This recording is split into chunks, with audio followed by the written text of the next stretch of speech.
Baik, Assalamualaikum warahmatullahi wabarakatuh. Perkenalkan, nama saya Abdullah Fakih. Saya akan menjelaskan tentang bank dan lembaga keuangan untuk memenuhi tugas UTS. Jadi, jika mendengar istilah tentang lembaga keuangan, pasti pikiran kamu akan langsung tertuju pada bank. Padahal terdapat berbagai bentuk lembaga lainnya juga yang termasuk dalam lembaga ini. Bukan hanya sebatas bank saja. Maka dari itu, lembaga ini ada dua jenis, yakni lembaga keuangan bank serta lembaga keuangan bukan bank.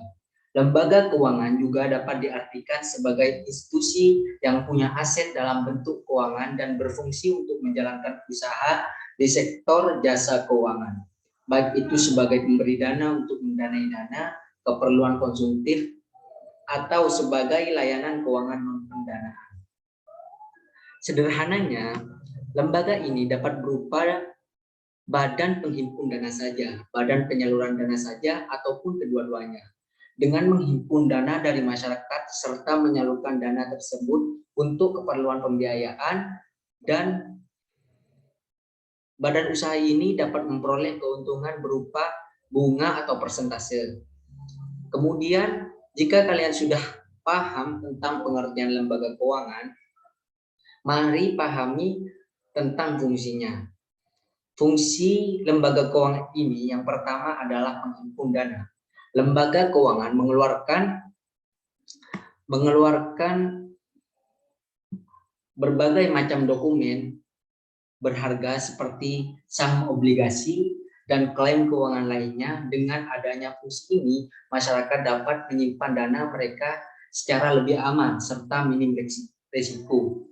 Kemudian yang kedua adalah penyalur dana. Sebagai lembaga yang menyalurkan dana yang telah terhimpun kepada masyarakat agar mereka bisa menggunakannya. Bisa juga untuk pendanaan di sektor ekonomi ataupun pembangunan dalam periode tertentu. Melalui fungsi inilah, lembaga keuangan dapat mengelola serta mengembangkan dana yang sudah terhimpun dari masyarakat. Dan yang ketiga, lembaga keuangan juga berfungsi sebagai badan usaha yang memberikan pinjaman kepada masyarakat, terutama lembaga keuangan bukan bank, seperti Pegadaian. Tentu saja pemberian jaminan harus disertai dengan penyerahan barang jaminan, bisa berupa barang maupun surat berharga. Kemudian yang keempat, mempermudah kegiatan transaksi. Ini merupakan salah satu fungsi lembaga keuangan yang dampaknya paling bisa dirasakan oleh masyarakat, yaitu kemudahan dalam melakukan aktivitas transaksi keuangan. Segala kegiatan yang berhubungan dengan finansial menjadi lebih mudah dan praktis. Apalagi di era digital ini, banyak institusi keuangan yang melakukan inovasi terutama dalam hal produk dan layanan. Transaksi keuangan jadi super gampang dan anti ribet dengan fitur-fitur yang makin canggih. Kemudian yang kelima adalah fungsi likuiditas. Lembaga keuangan berfungsi sebagai lembaga yang mampu menyediakan uang cash di waktu yang tepat bagi masyarakat saat dibutuhkan. Fungsi ini membuat masyarakat tidak lagi risau akan terjadinya krisis uang tunai yang beredar. Kemudian yang keenam, pemindah aset. Bukan cuma itu, lembaga ini juga berfungsi sebagai pemindah aset. Caranya adalah dengan memberikan pinjaman sejumlah dana kepada pihak lain agar dikelola dalam jangka waktu tertentu, dan sumber pinjaman tersebut berasal dari tabungan masyarakat di suatu lembaga. Kemudian kalian pasti bertanya-tanya, apa itu Bank Indonesia? Bank Indonesia adalah Bank Sentral Republik Indonesia. Sebagai bank sentral, Bank Indonesia mempunyai satu tujuan tunggal, yakni mencapai dan memelihara kestabilan nilai rupiah. Kestabilan nilai rupiah mengandung dua aspek, yaitu kestabilan nilai mata uang terhadap barang dan jasa, serta kestabilan terhadap mata uang negara lain. Tujuan dan tugas Bank Indonesia. Sebagai bank sentral, Bank Indonesia memiliki satu tujuan tunggal, yaitu mencapai dan memelihara nilai rupiah. Kestabilan ini bisa mengandung dua aspek, yaitu kestabilan nilai mata uang pada barang dan jasa, dan kestabilan nilai mata uang pada mata uang negara lain. Aspek pertama dapat diukur lewat perkembangan laju inflasi, sedangkan aspek kedua tercermin dari nilai tukar rupiah terhadap mata uang negara lain. Keberadaan tujuan tunggal ini bertujuan untuk memperjelas sasaran apa yang harus dicapai Bank Indonesia dan batas-batas tanggung jawabnya. Dalam upaya mencapai tujuan tunggalnya, Bank Indonesia didukung oleh 3 pilar yang merupakan 3 bidang tugasnya, yaitu 1. Menetapkan dan melaksanakan kebijakan moneter, 2. Mengatur dan menjaga kelancaran sistem pembayaran, 3. Menjaga stabilitas sistem keuangan. Jika kalian sudah paham tentang Bank Indonesia, maka kalian harus tahu mengenai Bank Sentral.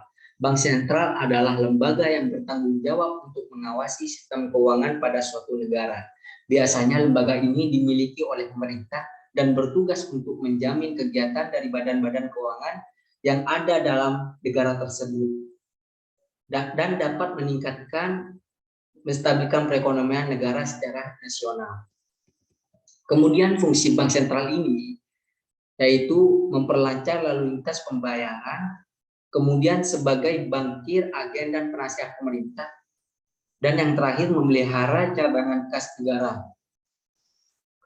Jika kalian sudah paham tentang Bank Indonesia dan Bank Sentral, kalian harus tahu mengenai bank konvensional dan bank syariah. Di Indonesia kita mengenal 2 jenis bank, yaitu bank konvensional dan bank syariah. Lalu apa pengertian serta perbedaan kedua jenis bank tersebut? Menurut Otoritas Jasa Keuangan atau OJK, bank konvensional adalah bank yang menjalankan kegiatannya secara konvensional, sedangkan bank syariah adalah bank yang menjalankan kegiatan usahanya berdasarkan prinsip syariah. Berikut ini perbedaan bank konvensional dan bank syariah yang dihimpun. Yang pertama, sistem keuangan. Pada bank konvensional, prinsip keuntungan dengan asumsi selalu untung dan menggunakan sistem bunga. Sedangkan bank syariah bisa untung atau rugi karena menerapkan bagi hasil atau margin keuntungan dan fee. Kemudian orientasi keuntungan. Karena tidak berdasarkan prinsip syariah, bank konvensional hanya fokus keuntungan dunia atau hanya pada kebahagiaan dunia saja. Sedangkan bank syariah fokus pada 2 orientasi keuntungan, yaitu kebahagiaan dunia dan akhirat. Kemudian yang ketiga adalah Dewan Pengawas. Karena berdasarkan asas ekonomi Islam, bank syariah memiliki Dewan Pengawas, yaitu Dewan Pengawas Syariah atau DPS. Sedangkan bank konvensional tidak memiliki Dewan Pengawas seperti halnya bank syariah. Kemudian perbedaan BPR dan BPRS. Indonesia dikenal sebagai rumah bagi populasi muslim terbesar di dunia. Lebih dari 230 juta orang Indonesia yang merupakan sekitar 88% dari total populasi Indonesia dikategorikan sebagai muslim. Faktanya hampir 13% dari semua muslim di dunia saat ini tinggal di Indonesia. Ini adalah angka yang mengesankan dan tentunya sangat berdampak pada masyarakat Indonesia secara ekonomi dan politik. Maka dari itu, tidak mengejutkan bahwa salah satu industri yang mengalami perkembangan belakangan ini adalah industri perbankan syariah. Salah satunya Bank Pembiayaan Rakyat Syariah atau lebih dikenal dengan singkatannya BPRS. Secara garis besar, BPRS merupakan bank prinsip syariah yang tidak menyediakan jasa dalam lalu lintas kegiatan pembayaran. BPR atau Bank Perkreditan Rakyat sudah banyak kita temui di kota kecil hingga pelosok kecamatan, sedangkan di kota besar popularitas BPR masih kalah jauh dengan bank umum. Peran bank masih signifikan di dalam kehidupan masyarakat, walaupun data perbankan menunjukkan bahwa ternyata baru 40% masyarakat Indonesia yang punya rekening bank. Kehadiran Bank Perkreditan Rakyat ini, Perkreditan Rakyat Mandiri, memang sejak awal difokuskan untuk melayani masyarakat khususnya di daerah terpencil dalam kelompok yang lebih kecil lagi yang selama ini bentuk terjangkau secara maksimal oleh layanan bank umum. Oleh karena itu, dalam melaksanakan kegiatan usaha baik secara konvensional ataupun berdasarkan prinsip syariah, BPR lebih terbatas proses bisnisnya karena tidak memberikan jasa dalam lalu lintas pembayaran. Tetapi sudahkah Anda mengetahui perbedaan BPR dan BPRS dalam hal melayani perbankan di Indonesia? Untuk mengetahui jelasnya, mari kita simak perbedaan tersebut.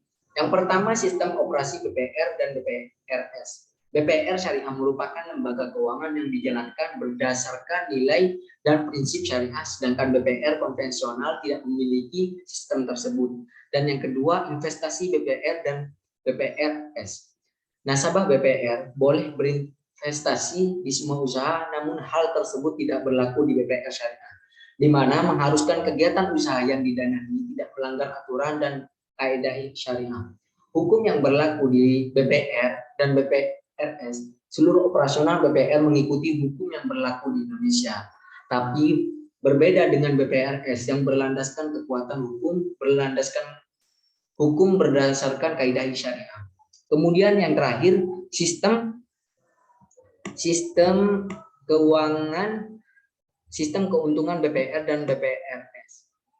BPR konvensional tidak menerapkan sistem bagi hasil, sedangkan BPRS menerapkan sistem bagi hasil seperti pembiayaan mudharabah, musyarakah, murahabah, qardul hasan, bisama ajir.